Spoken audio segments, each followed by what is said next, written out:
Welcome to Penrose Learning, where we make understanding easy. You start by confirming the facts.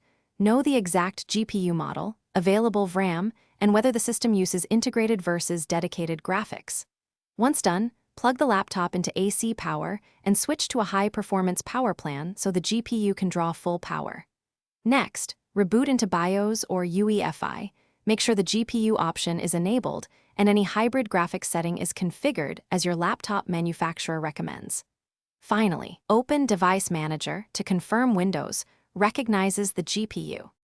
You now install the correct vendor driver, NVIDIA, AMD, or Intel, and add CUDA or OpenCL runtimes if you need compute acceleration. After installation, make sure to set perhaps GPU preferences in Windows graphics settings or in the driver control panel so heavy apps use the dedicated GPU.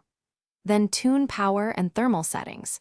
Increase power target, set a conservative fan curve, and enable maximum performance only for demanding tasks.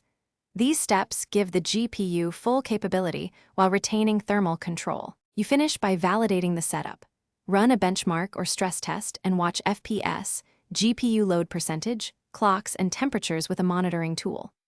Once satisfied, create application-specific profiles and save your power and thermal settings for repeatable results, and remember to update drivers periodically.